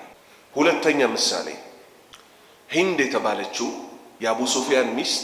አቡ ሱፊያን ከመካ ከቁረይሽ ሹማምንቶች ከመሆኑ ጋር ለቤቱ የሚያወጣው ላይ ወጪ ግን ቋጣሪ ነው። ነቢዩ ዘንድ መጣች ሰለላሁ ዐለይሂ ወሰለም። ምን አለቻቸው? ከዚህ በፊት እንደ እርሶ እኔ ዘንድ የሚጠላ ሰው አልነበረም አለቻቸው። አሁን ደግሞ እንደ እርሶ እኔ ዘንድ የሚወደድ ሰው የለም አለቻቸው። የእሳቸው መልስ ምን ሆነ? እኔም ጋር እንደዛው አሏት። እሷንም ባሏንም ወደዱላት፣ ልጇ ሙአውያንም ተቀበሉላት። ስንት እኮ አስቸግራለች። ኢስላም ላይ ቀልድ የለም፣ ኢስላም ላይ ቀልድ የለም። ሐምዛ እንዲገደል ያቀነባበረችው ሂንድ ነበረች አልነበረች? ከመሆኑ ጋር ኢስላምን ተቀብላ ስትመጣ እንደርሶ ምጠላው ሰው አልነበረም፣ እንደርሶ መወደው ሰው አልነበረም ስትል ያ ሁሉ ተረስቶ ሐምዛን የመሰለ የሚወዱት አጎታቸው ሞቶ የእሷ ጥያቄ የእሳቸው ነገር ደግሞ ምን ሆነ? አንቺም እኛ ዘንድ የተወደድሽ ነሽ አሏት። ከዛ ወደ ጥያቄው አገባች። ባሌ አቡ ሱፊያን በጣም ቋጣሪ ሰው ነው፣ ለቤት የሚበቃኝን እኮ አይሰጠኝም፣ ልስረቆ ያለች። ያን የተከበረ ሰው በዚህ ደረጃ የገዛ ሚስቱ ወጥታ ለኚህ ትልቅ ሰው መናገሯ ከሐሜት በላይ ሐሜት ነው አይደለም? ነው። ነገር ግን እሳቸው የኡማው ዋና ፈትዋ ሰጪ ናቸውና ይሄ ልብ በሉ፣ ለተራ ሰው ሁሉ አይነገርም። ሐዲሱን እንዲፈቀድኩኝ ማለት ሐዲሱን ጠቀስኩኝ ማለት ላገኘችው ሁሉ ሴቷ አብዱራህማን ባለ ሱቅ እባክህ ባሌ ቋጣሪ ነው እስቲ 3 አበወለድ ስጠኝ ምናምን አይባልም። የሚነገረው ይሄ ጥያቄ ለማን ነው? የባል ጉድለቶች የሚነገሩት አላህም ፈሪ ለሆነ ለዲን ሰው እንደማን? እንደ ነብዩ አይነት። እሱ ደግሞ ሰለላሁ ዐለይሂ ወሰለም ፈትዋ ሰጧት። ምን ብለው? ሚበቃሽም ብቻ ከኪሱ ሰረቀ ያሏት። ኩሊ ቢልማዕሩፍ፣ በአግባቡ ከኪሱ እያወጣሽ ለቤትሽ ተጠቀሚ። ሀከዛ። ሶስተኛ ዲንን ሊያጠፋ በአደባባይ የመጣ ሰው አለ። ያ ሰው ምን ይደረጋል? በአደባባይ መልስ ይሰጥበታል። ኢላ አኺሪህ እንደዚህ ያለ ይቀጥላል። ባረከላሁ ፊኩም። 42ኛ ሐዲስ عن أبي هريرة رضي الله عنه أن رسول الله صلى الله عليه وسلم قال سبق المفردون قالوا وما المفردون يا رسول الله قال الذاكرون الله كثيرا والذاكرات رواه مسلم. الله أكبر. كأبو هريرة يزو الله ملكم سراتشون يولد الله تشونا أن رسول الله يا الله ملكتنيا صلى الله عليه وسلم قال اندهانو سبق قدموا قالوا فتنوا هيدو تغوازو. ይሄ ምን አይነት የማስተማር ስልት ይባላል? በማስነሸጥ ሰዎችን ከዚህ በኋላ ለሚመጣው ቃል ትኩረት እንዲሰጡ። ሰበቀ አልሙፈሪዱን፣ እነዚህ ሙፈሪዱን የተባሉ ሰዎች እኮ ገሰገሱ፣ ቀደሙ፣ አንደኛ ሆኑ። ሷሃባዎች ቀጥታ ስለመቀደም ስለተወሩ ምን አሉ? ቃሉ አሉ ሷሃባዎች ወመል ሙፈሪዱን ያ ረሱላላህ፣ አንተ የአላህ መልእክተኛ ሆይ እነማን ናቸው እነዚህ ሙፈሪዱን የተባሉት? ምክንያቱም እነሱ ቀዳሚዎች ናቸውና። ነቢዩ ሰለላሁ ዐለይሂ ወሰለም ቃል እንዲህ አሉ፣ አዛኪሩን አላህ ከቲራ፣ አዛኪሩን አላህ አላህን የሚያወሱ ሰዎች፣ ከቲረን አብዝተው፣ ሲተኙ፣ ሲነሱ፣ ትራንስፖርት ላይ ሲወጡ፣ ብቻቸውን ሲሆኑ፣ መስጂድ ሲገቡ፣ ከመስጂድ ውጭ በሁሉ ጉዳያቸው አላህን በልባቸውም ውስጥ በምላሳቸው በሰውነታቸው አብዝተው የሚያወሱት ወንዶች አንድ፣ ወዛኪራት በዚሁ ተግባር የተጠቀሱ ሴቶችም ጭምር። እነዚህ ምኖች ናቸው? ከሙስሊሞች ቀድመው ገስግሰው የሄዱት እነዚህ ናቸው። አላህ ከነሱ ያርገን፣ አላህ ከነሱ ያደርገን። አላህ ምን አለ? ወለዚክሩላሂ አክበር፣ አላህን ማውሳት እኮ በጣም ትልቅ ነገር ነው ሲል ገለጸው። ስለዚህ አላህን ከሚያወሱ ሰዎች ያደርገን፣ ምላሳችንን አላህን በማውሳት ላይ ያግራለን። رواه مسلم، إمام مسلم زجبوتان. 43 حديث عن أبي هريرة رضي الله عنه أن رسول الله صلى الله عليه وسلم قال إن الله لا ينظر إلى صوركم وأموالكم ولكن ينظر إلى قلوبكم وأعمالكم. رواه مسلم. كأبا هريرة يزو الله ملكم سراتشون يولد الله تشونا أن رسول الله يا الله ملك تنيا صلى الله عليه وسلم يا الله صلاتنا سلام برساتشون ليهم قال انديانو إن الله الله كو لا ينظر أي ملكتم. الله كل نجر تملكش جيتا نو أيدلم نو الله أي ملكتم سيبال كمن جابت يا زنو ما يملكتهم إلى صوركم ملكو تشون كو أي ملكتم. عفنش رجم نوي كأي نوي رجم نوي تقر نوي كو أيلم عند وأموالكم جنزبو تشون ما يملكتم. ይሄኛው ሀብታም ነው ይሄኛው ድሃ ነው እኮ አይልም። ሀብታምም ድሃም የሚያደርገው ማን ነው? አላህ ነው። ቀይና ጥቁር አድርጎ የሚፈጥረው አጭር ረጅም አድርጎ የሚፈጥረው ማን ነው? አላህ ነው። እሺ በምን ምክንያት ነው መልክና ገንዘብን የማይመለከተው? ስራችንን ሲቀበል መልካችንን አይቶ አይደለም፣ ዘራችንን አይቶ አይደለም፣ የገንዘብ ሀብት ብልጫችንን አይቶ አይደለም። ወላኪን ነገር ግን የንظሩ አላህ እኮ ይመለከታል ያቺን ስራ ሲቀበላት ወደ ምን ኢላ ቁሉቢኩም በልቦቻችሁ ውስጥ የቋጠራችሁትን እኮ ይመለከታል። ምናችሁ ንያችሁ። እሺ አሁን ጥያቄ ላንሳ። አሁን እዚህ ሞቆን ተመችቶን ድልት ብሎን ስፖንጅ ፍራሽ ላይ ተቀምጠን ነው ያለነው ወይንስ የሚቆረቁር ብርድ ምቾት የሌለው ዱንያዊ ምቾት የሌለው እዚህ ላይ አይደል? አሁን እዚህ የተሰበሰብነው ሰዎች ንያችን ይለያያል። ግማሹ ቤተሰብ ሂድ ቅራ ብሎ ገፍቶ የላከው፣ ግማሹ አኼራ አለብኝ ቀብር አለብኝ ጌታዬ እንዲወደኝ እውቀት እንዳውቅ ካወቅኩ በኋላ ደግሞ ለወደፊት እኔም አላህ ወፍቆኝ ኡስታዝ ሆኜ እንዳስተምር። ንያዎች ይለያያሉ አይለያዩ? የት ነው የሚቋጠሩት ንያዎቹ? የት? እዚህ ልብ ውስጥ። አላህ እነዚህ ልባችን ውስጥ ይዘን የመጣ ነው። የዛሬ ደርሳችንን አሁን ሂሳብ ሲከፍል ልባችን ውስጥ የያዝነው ነው። አንድ ወአዕማሊኩም ስራዎቻችሁን ራሱ ያያቸዋል። በነቢዩ መልክ ነው ወይ የተሰሩት? እሳቸው ባስተማሩት መልክ ነው ወይ የተሰሩት? ዛሬ ምን የሚሉ ሰዎች አሉ? ዲን ነው የምናስተምረው። እሺ ምን ችግር አለው? ዋናው ልባችን ነው። ሴትና ወንድ አብረው ሆነው ሴቷ መድረክ ላይ ወጣ እና መሰላችሁ ምናምን እያለች እንደዚህ ወዝወዝ እያለች እንደዚህ መድረኩ ላይ ወደዛ ትሄዳለች፣ ወደዚህ ትመለሳለች። ሀጀር ተመላለሰች ምናምን እያለች እጇን በኪሷ እየከተተች እያወጣች ቻፕስቲክ ምናምን ተቀብታ አይኗን ሜሽ ተሰርታ ጥብቆ ልብሷን ለብሳ ወንዶች ፊት ሆና ማሻአላህ ይሏታል። ልባቸው ውስጥ ቆሻሻ እየከተቱ ያላህን ስም ይጠራሉ። ይሄ እንደው ንያቸው ዲን ለማስተማር ነው ብንል እንኳን የነቢዩን ሱና ገጥሟል አልገጠመም፣ ክስረት ነው። ስለዚህ እነዚህ ሚንበር ቴሌቪዥን የመሳሰሉት የሚያስተላልፏቸው ቆሻሻ ፕሮግራሞች ናቸውና ወደ አላህ ዲን ሳይመሽ ሳይነጋ ዛሬውኑ ሊመለሱ ይገባቸዋል። አኢሻ ረዲየላሁ አንሃ ምንድናት? የምእመናን እናት ናት። የነቢዩ ሚስቶች ጠቅላላ የምእመናን እናቶች ናቸው። ነቢዩ ሰለላሁ ዐለይሂ ወሰለም ከሞቱ በኋላ እንኳን ነቢዩ ያገቧቸውን ሴቶች ማንም ሰው ማግባት አይችልም። ለምን? እናቶች ስለሆኑ። አላህ ምን አለ? እናንተን ማናገር የፈለገ ሰው ከመጣ አለ ሲጠይቃችሁ ወስአሉሁነ ሚን ወራኢ ሒጃብ ከመጋረጃው ጀርባ ጠይቋቸዋል። እናቶቻችንን ዛሬ ልናገባቸው ምንችላቸው ወጣት ሴቶች መድረክ ላይ መጥተው ወንዶቹ ኡስታዝ ተብዬም አሉ እዛ መሃል እጃቸው እንዲያርገው ያያቸዋል። አይናቸው በሸሪዓ ምን ነበር የታዘዘው? ሴት ስትመጣ አይንህን ስበር፣ ሴት ልጅም ወንድ ልጅ እንዳታይ አይንሽን ስበሪ። ሀታ ትምህርቱን ብቻ ነው የተፈለገበት ከተባለ ማለት ነው። በዛ ላይ ደግሞ መጋረጃ የሚባል ይሄው ልክ ለአኢሻ መጋረጃ እንደተደረገው በነቢዩ ሚስቶችና በኡማው መካከል እናትና ልጅ ከመሆናቸውም ጋር ምን ይደረግ ተባለ? መጋረጃ ይደረግ ተባለ። ዛሬስ አይ እኛ እኮ ልባችን ሰፊ ነው፣ ኢስላም በጣም ጥልቅ ነው፣ ኢስላም በጣም ባህር ነው። ባህር ውስጥ ገብተህ ትወጣለህ? ባህር መሃል ላይ ወረወርኩ ዋይንተ ትጨርሰዋለህ? አየህ፣ ስሜትን ከተከተልክ ዋይንተ አትወጣው እንጂ ማለት ነው። አምባሳደር ቲያትር በለው፣ ኢልገል ሆቴል በለው፣ ምናምን ኢሊሊ ሆቴል በለው፣ የትም ሆቴል ይሰብሰቡ፣ ሚሊኒየም አዳራሽ በለው፣ መሃሉን እኮ በምን መክፈል ነው? በመጋረጃ መክፈል ነው። ከዛስ ጎን ላይ ደግሞ ሴቶቹ ወንድን እንዳያዩ፣ ወንድም ሴትን እንዳያዩ። ዛሬ በሚያሳዝን ሁኔታ ምን ያደርጓቸዋል? ካሜራው ዙም ይደረግና ሴት እህቶቻችን ላይ አቅርቦ ይቀርጻቸዋል ከነ ልፕስቲካቸው ከነ ምናምናቸው።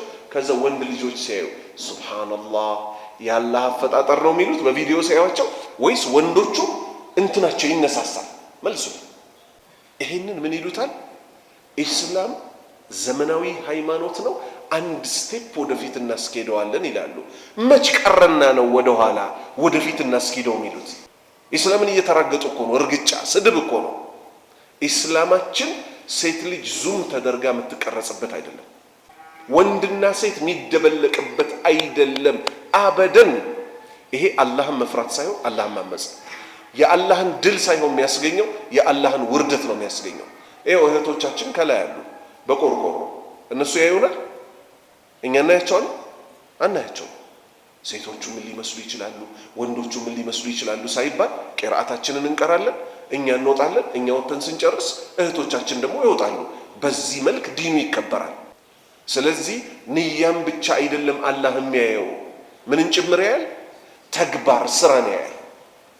ስለዚህ ሰርግ ቤት ሲሆን ተውን፣ አንድ ቀን ነው ተውን፣ ፈታ እንበልበት። በጉራጌኛ ካልተባለ አንድ ላይ ተው ብለው አይባልም። በስልጥኛ በወሎቾ ምናምን የለም።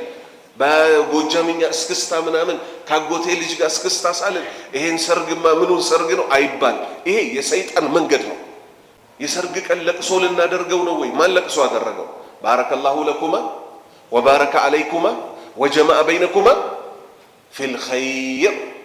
ይሄን ዱዓ ነው በሉ የተባልነው። እንተሃል አምር።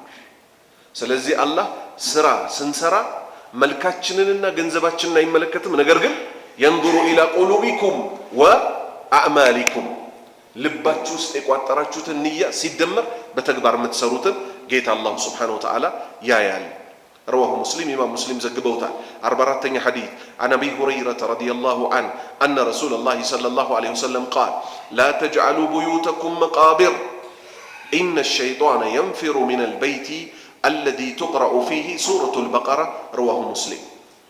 كأبا هريرة يزو الله ملكم سراتشون يولد الله أن رسول الله صلى الله عليه وسلم يالله صلاة السلام برساتشو ليهون قال اندهالو لا تجعلوا التدرجو ቡዩተኩም ቤቶቻችሁን መቃብር የቀብር ቦታ አታድርጓቸው። አሁን የቀብር ቦታ ምን እንደሆነ ቤት ምን እንደሆነ ነብዩ ሊያብራሩ ነው። ኢነ ሸይጣን ሰይጣን እኮ የንፊሩ ብርር ብሎ ይሄዳል ሚነል በይቲ ከቤቶች ውስጥ አለዚ እነዚያ ቤቶች ትቅረኡ ፊህ በውስጣቸው የሚነበብባቸው ሱረቱል በቀራ ሱረቱል በቀራ የሚነበብባቸው ቤቶች ውስጥ እኮ ሰይጣን አይቀመጥም፣ ጥሎ ይሄዳል። ረዋሁ ሙስሊም ኢማም ሙስሊም ዘግበውታል። በሌላ ሐዲስ ነብዩ ምን አሉ? ኢጅዓሉ ሚን ሰላቲኩም ፊ ቡዩቲኩም፣ ቤቶቻችሁ ውስጥ ከፊል ሰላቶቻችሁን ከፊል ስግደቶቻችሁን አድርጉ አሉ። ማን ሲቀር? ፈርድ ሲቀር፣ ፈርድ ሰላት ሲቀር ለቤቶቻችሁም የስግደት ድርሻ አድርጉላቸው። ጥሩ። ወላ ተተኺዙሃ ቁቡራን፣ ቤቶቻችሁን እንደ ቀብር ቦታ አትያዟቸዋል። ለምን? ቀብር ቦታ ስለማይሰገድ፣ ቀብር ቦታ ጀናዛ ሰላት እንጂ ከዛ ውጭ ስለማይሰገድ፣ ቤቶቻችሁ ግን መቃብር ቦታ አይደሉምና ሱና ሰላትን ለይል ሰላትን እንዲያው ነቢዩ ሰለላሁ ዐለይሂ ወሰለም ምናሉ አላህ የሚወሳበት ቤትና አላህ ማይወሳበት ቤት እንደ ሕያውና እንደ ሙት ናቸዋል። ስለዚህ በረካ ያለው ቤት የትኛው ቤት ነው? አላህ አብዝቶ የሚወሳበት ቤት። ጥሩ። ሌላ ነጥቦች የሱረቱል በቀራ ትሩፋቷ። ሰዎች ዛሬ ምን ይላሉ? አዲስ ቤት ሲሰሩ ካልታረደበት ካልተቃመበት ቤቱ ጂን ሊጣላው ይችላል ይላሉ። ኢና ሊላሂ ወኢና ኢለይሂ ራጂዑን። ማንም እኛ እኮ ይውላችሁ ወኸይረል ሁዳ ሁዳ ሙሐመድን ሰለላሁ ዐለይሂ ወሰለም እያለ 1400 ዓመት ሙሉ የምንናገረው እውነትም ከእሳቸው መንገድ ውጪ በላጭ መንገድም ሐቅ መንገድም ስለሌለ ነው። እሳቸው አንድ ቤት አይደለም ደም ሊፈስለት፣ ደም እኮ ያፈሳሉ ሰዎች። አዲስ ቤት ይባልና ደም ይፈስለታል። ጂኑ ለቆ እንዲሄድ ይላሉ። ጂኑ ይለምዳላ፣ ይመጣል። በአመቱ ሚስትህን ጋማ ይላታል። ይመጣል። የሆነ ጊዜ እህትህን ሴት ልጅህን ይይዝና እረዱልኝ ይላል። እረዱልኝ ይላል። ለምን? መጀመሪያ ራሳቸው ናቸው አርደው ቃል የተጋቡት። እኛ የምናርድለት ከአላህ ውጭ የለም። ፈሰሊ ሊረቢከ ወንሃር፣ ስገድ ለጌታ እንዲሁም መስዋዕትህን ለአንድ አላህ ብቻ አድርግ። ያው ሱረቱል በቀራ ይቀራል የትኛውም ቤት። በነገራችን ላይ አዲስ ቤት ማለት ጂን አለው ባዶ ቤት ጂን አለው ምናምን የሚባል ነገር የለም። ገና ስትገባ አሰላሙ አለይና ወአላ ኢባዲላሂ አሷሊሒን ባዶ ቤት ከሆነ ቤተሰቦችህ ውስጥ ካሉ አሰላሙ አለይኩም ብለህ ትገባለህ። እሱ ከበር ጋር ይመለሳል። ቤት ይመለሳል፣ ከበር ይመለሳል። ባዶ ቤት ሲሆንስ አሰላሙ አለይና የአላህ ሰላም በእኛ ላይ ይሁን፣ ወአላ ኢባዲላሂ አሷሊሒን በደጋግ የአላህ ባሪያዎች ላይ አማኝ ጂኖች ካሉ ምን ከቤት ይወጣሉ። 4 ነጥብ። የጂንን ጉዳይ ባካችሁ አናክብደው። ማወቅ የፈለገ ሰው ጂኖች እንደፈለጉ ጉልበት ቢሰጡ ከሰው ልጅ ምንድን ናቸው? ከሰው ልጅ በታች ናቸው። የሱለይማንን ታሪክ ታስታውሳላችሁ። ቃለ ኢፍሪቱ ሚነል ጂኒ አነ አቲከ ቢሂ ቀብለ አን ተቁመ ሚን መቃሚክ። ቁጭ ካልክበት እስክትነሳ ድረስ ከንግስና ቦታ የዚች የንግስቷን ዙፋን ከየመን ብድግ አድርጌ ላምጣልህ አለው። ማነው እሱ? ኢፍሪት የተባለው ጂን ጉልበት አለው የለውም? ከየመን ሻም ድረስ ምንም ያመጣ የንግስና ዙፋን ይዞ የሚመጣ ያ ኢልም የተሰጠው የሰው ልጅስ አነ አቲከ ቢሂ ቀብለ አን የርተደ ኢለይከ ጠርፉክ። ጠርፉክ ማለት ምን ማለት ነው? አንዴ ጭፍና አድርገህ ግልጥ እስክታደርግ ሱለይማን እኔ ያመጣልሃለሁ አለው። ማን? ደካማ የሚመስለው የሰው ልጅ በአቅሙ ደካማ ቢመስልም አላህን ከፈራ ግን ከማንም በላይ ነው። አላህ ለማን ፈቀደ? ለሰው ልጅ ፈቀደ። አላህ ቢለመንበት እሺ የሚለውን ስም ያውቃል። በዛ ስም ለመነው ከች። አንድም ቦታ ላይ ዓለም ከተፈጠረች ጊዜ ጀምሮ ከሰው ልጅና ከጂን ማን ነው ቀድሞ የተፈጠረው? ጂኖች ናቸው አለ። ከኋላ መተን እንኳን ነቢያት የተመረጡት ከማን ነው? ከሰው ልጆች። ስለዚህ ጂን ምናምን ሲባል ከዲን በታች ናቸው። ወማ ኸለቅቱል ጂነ ወልኢንሰ ኢላ ሊያዕቡዱን፣ እሱን ሊያመልኩ ነው የተፈጠሩት። ከዛ ሁሉ ጉልበታቸው ጋር ሰውን ሲያስቸግሩ አንድ ያላህ ባሪያ ይመጣና አፈሐሲብቱም አነማ ኸለቅናኩም አበተን ወአነኩም ኢለይና ላ ቱርጀኡን ሲላቸው በረው ይሄዳሉ። ለምን?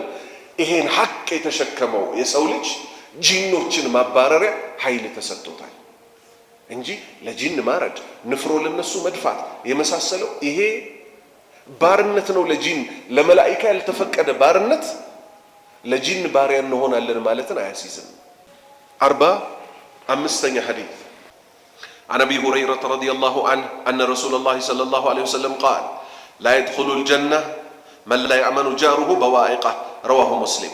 كأبا هريرة يزو الله ملكم سراتشون يولد الله أن رسول الله صلى الله عليه وسلم يا الله ملك تنيا الله صلاة الناس سلام برساتشو ليهون قال اندهالو لا يدخل الجنة الله أكبر الله يتبكى لا يدخل الجنة جنتك أي جبام أسمروت جنة كالجبا يسولي جت أفنتويتنا أساتنا لا يدخل الجنة جنتك أي جبام ما نوجنه مجلسا من لا يأمن أما يمنوت سو إنما ما يمنوت جاره قربيتوچو بوائقه يسون شر ما يمنوت سوچ እኔ ከሄድኩ በኋላ ተንኮል ሊሰራብኝ ይችላል ብለው የሚፈሩት ሰው እኮ ጀነት አይገባም አሉ። አላሁ አክበር።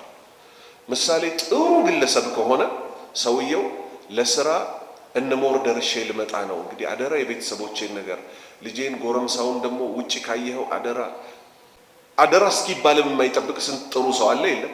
አንተ ኖርክም አልኖርክም የራሱንም ቤት ያንተንም ቤት መከታ ሆኖ እንዲህ አይነት ሰዎች ለጎረቤቶቻቸው ምንድናቸው? ዘና መባያ ናቸው። አንዳንድ መጥፎ ሰዎች አሉ፣ አላህ ይጠብቀን።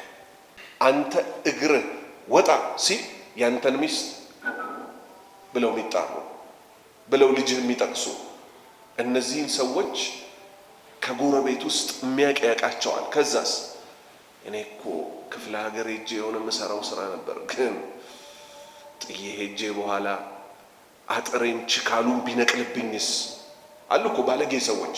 ዝናብ ጠብቀው ምንም ያደርጉ አጥር ላጥር ነው ብለው ሰውየው ዞር ሲል ወደሱ ቤት ገባ ብለው የሚያጥሩ በሸር የሚታወቁ ሰዎች አሉ የሉ?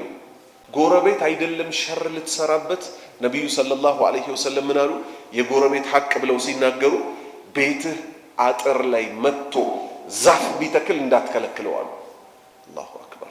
ዛፍ ስሩ ወደ ውስጥ ሲገባ ቤት ያናጋል። እንዲህ ላድርግ ቢል እንኳን እንዳትከለክለው አሉ።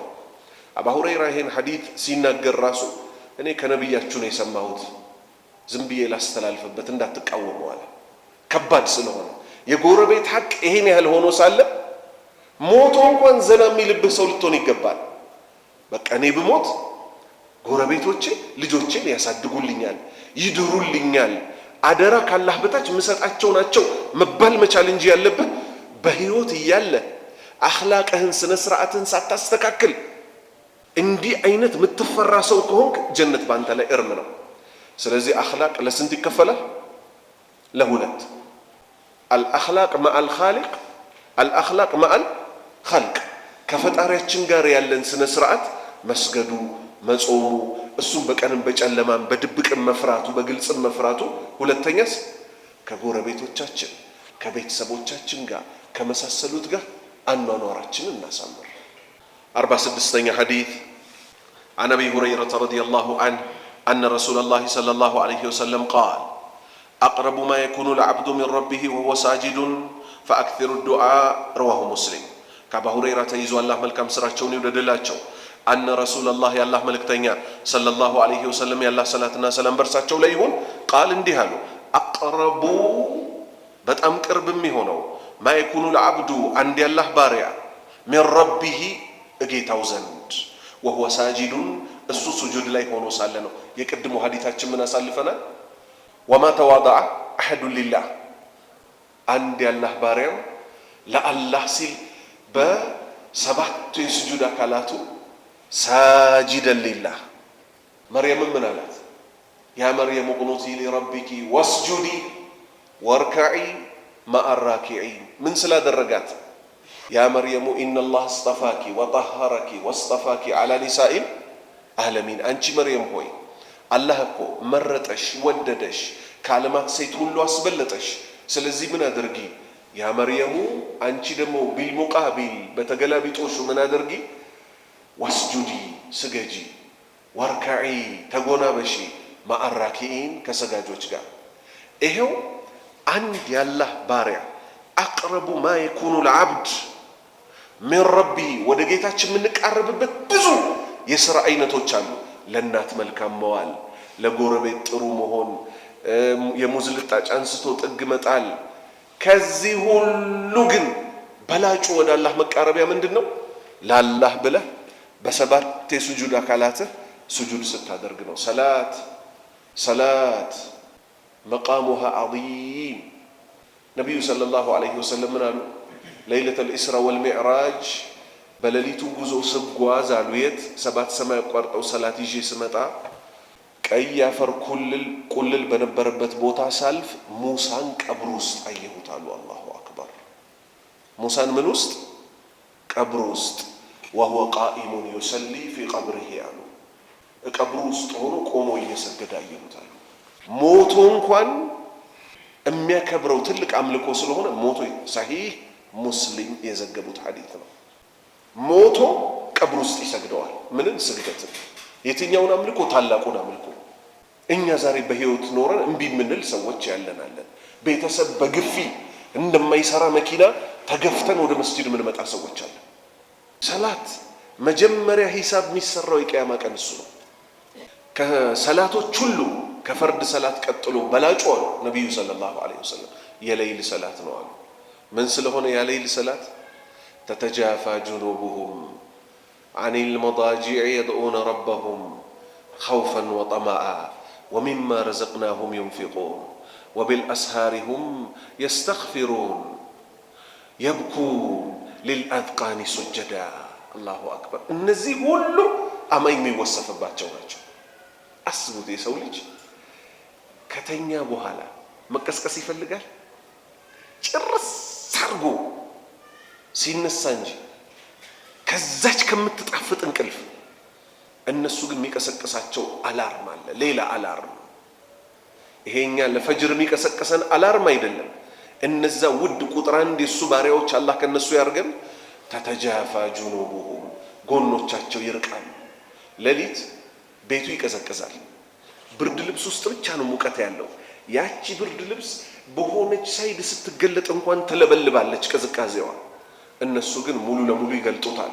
ተተጃፋ ጁኑቡሁም ጎኖቻቸው ይርቃሉ አኒል መዳጂዕ ከጎን ማረፊያ አልጋቸው የድዑነ ረበሁም ጌታቸውን ይለምኑታል ኸውፈን ፈርተውት እሱን ሞት አፋፍ ላይ የሚያጋጥማቸው ቀብርን ፈርተው ሲራጥን ፈርተው እሳትን ፈርተው ወጠማአ ይከጅሉታል ያ ረብ ጀነትህን ያ ረብ ባንተ መወደድን ያ ረብ ያንተን ፊት ማየትን ያ ረብ የልጆቼን ነገር አደራ ያ ረብ ስራዬን አሳምርልኝ እያሉ በሌሊቱ ተነስተው ይከጅሉታል ማን እየሰማ ማንም እያልሰማ እሱ ብቻ እየሰማ ነብዩ ሰለላሁ ዐለይሂ ወሰለም አስመልክቶ አይሻ ምን ትላለች በሌሊቱ ክፍለ ጊዜ አለች ፍራሼን ዳበስ ሳደርግ የሉም አለች የት ሄደው ነው ብዬ ብድግ ስላለች ተመልከቱ ሰላቱ አልቀሰቀሳት ዳበስ ስታደርግ ተነሳች ድምጻቸው አልቀሰቀሰም ማለት ነው ሁለት እግሮቻቸው የውስጥ እግሮቻቸው መስጂዱ ክፍል ውስጥ ገብተው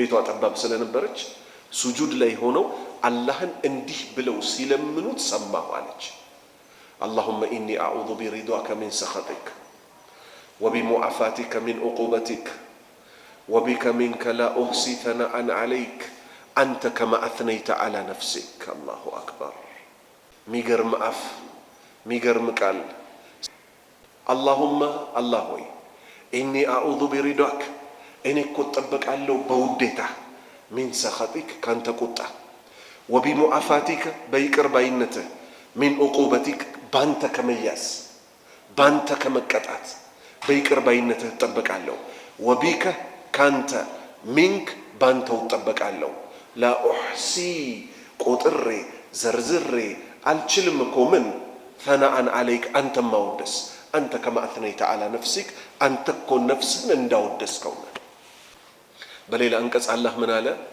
وبالاسحار هم يستغفرون على እንደዛ ደግሞ ሌሊቱን ሲያለቅሱለት ሲያነቡ ሲደሰቱ እግራቸው አብጦ እግራቸው እንዲየታጠፈ ደሙ ወርዶ እስኪመለስ ድረስ ደግሞ ቁጭ ብለው ጋለል ብለው استغفار ያደርጋሉ ወንጀል ሲሰሩ እኮ አይደለም የቆዩት ሱሁር ሰላት ላይ ከፈጅር በፊት ደግሞ አስተግፊሩላህ الذي لا اله الا هو الحي القيوم واتوب اليه እያሉ ደግሞ ጭራሽ ሌላ ምህረትን ይለምኑታል اغفر لي وتب علي انك انت التواب الرحيم እያሉ ደግሞ የእስትግፋር ማአት የመጨረሻ ስራቸው ላይ ደግሞ ያዘንባሉ ፈጅር ይደርሳል ተነስተው ከሰው እኩል ተኝቶ እንዳደረሰው ፈጅር ጋር ደግሞ ተቀላቅለው ومما رزقناهم ينفقون በቀኑ ክፍለ ጊዜ ደግሞ ስራ እንዳጠራቸው እሱ ከሰጣቸው አላህ ወይ እኛ ጓዳዮች ነን እስቲ በገንዘቡ ደግሞ እሳቱን ዝጋልን እያሉ በቀኑ ክፍለ ጊዜ ደግሞ ቸር ሆነው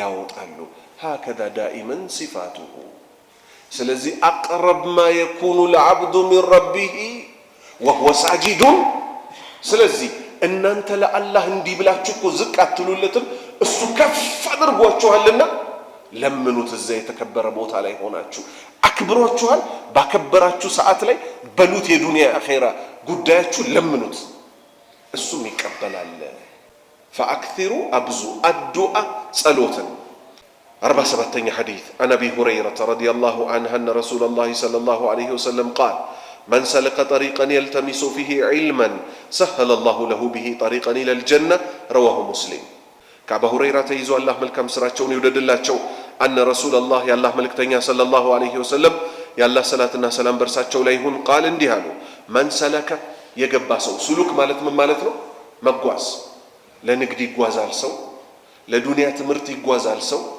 من سلك የገባ ሰው መንገድ طريقا መንገድን የገባ ሰው يلتمس የሚፈልግበት ሲሆን فيه በዚች በጉዞ ላይ علما የሸሪዓ ዕውቀትን ፈልጎ እግሩን አስነስቶ የተጓዘ ሰው እኮ سهل الله اللهم سهل اللهم سهل اللهم سهل امورنا ጉዳያችንን ሁሉ ديننا ودنيانا التعريف معك أنت متواوق أنت وراسه غير أدرجلن سهل الله الله غير أدرجلتان له لذي جلسن به السوب بمجمعته مكنيات طريقا منجدا إلى الجنة جنة ما يدرسه منجدكو الله راسه يغير اللتان رواه مسلم إمام مسلم زجبوت على كزي من نزال لنا الله بارعوج የጀነት መንገዶች ሁሉ የታጠሩት በምን ላይ ነው? እውቀትን በመፈለግ ላይ ነው። ምክንያቱም ሰው መጀመሪያ አላህን ያውቃል። ከሱ ቀጥሎስ ነብዩ ሙሐመድን ያውቃል ሰለላሁ ዐለይሂ ወሰለም። ሁለቱ አንድ ላይ ሲሆኑ ምን ይሆናሉ? ሸሪዓ ይሆናል። ምክንያቱም ሸሪዓችን የተገነባው ከምንድን ነው? ሚነል ቁርአኒ ወልሐዲስ። እሱ ደግሞ ምን ይሆናል? ኢስላም ይሆናል። እነዚህን ሶስት ነገሮች አወቀ ማለት ሞት አፋፍ ላይ ህይወቱን ይኖርበታል። ከእውቀት በኋላ ነውና የሚኖረው። ከኖረ በኋላ ሞት አፋፍ ላይ يثبت الله الذين آمنوا بالقول الثابت في الحياة الدنيا وفي الآخرة። እነሱ እዚህ ምድር ላይ እነዚህን ሶስት መሰረቶች አላህን፣ ነብዩ ሙሐመድን፣ እስልምናን አላወቁም አልሰሩባቸውም እኮ እኔ ደግሞ በተራዬ ምን ባደርግላቸው እንጂ እነሱ ስላወቁና ስለሰሩባቸው ሞት አፋፍ ላይ ደግሞ ጽናትን ሰጣቸዋለሁ። ላኢላሃ ኢላላህ ሙሐመዱር ረሱሉላህ ምትለዋ ከአፋቸው ላጥ ብላ እንድትወጣ ነብዩ ሰለላሁ ዐለይሂ ወሰለም መን ካነ አኺሩ ከላሚሂ ሚነ ዱንያ ላኢላሃ ኢላላህ ደኸለል ጀና። ከምድር ላይ ለቆ ሲሄድ ላኢላሃ ኢላላህ ብሎ የመጨረሻ ንግግሩ የሆነች ሰው ጀነት ገባ ነው። ከዛ ቀብር ውስጥ ደግሞ እነዚሁ ሶስት ጥያቄዎች በህይወታችን ያወቅናቸው ተመልሰው ይመጣሉ። ማን ረቡክ? ረቢ አላህ። ማ ዲኑክ? ዲኒ አልኢስላም። መን ነቢዩክ? ነቢዬ ሙሐመድ ሰለላሁ ዐለይሂ ወሰለም። ከዛ ምን ይባላል? አፍሪሹ ለሁ ሚነል ጀና። ቀብር ውስጥ የጀነትን ንጣፍ አንጥፉለት ይባላል። ከጀነት ክፈቱለት ንፋሷም ይግባለት ይባላል። ከዛ እሱ ምን ይላል? ያ ረቢ ጌታዬ ሆይ አጅል ሰዓ ቅያማን ቶሎ አቁሙልኝና ያቺ ዋናዋን ጀነት ልግባት ይላል። አላህ ከነሱ ያደርገን ኢንሻአላሁ ተዓላ። ከ48ኛው ሐዲስ እናነሳለን። ሱብሓነከ አላሁመ ወቢሐምዲክ አሽሀዱ አን ላ ኢላሃ ኢላ አንተ አስተግፊሩከ ወአቱቡ ኢለይክ።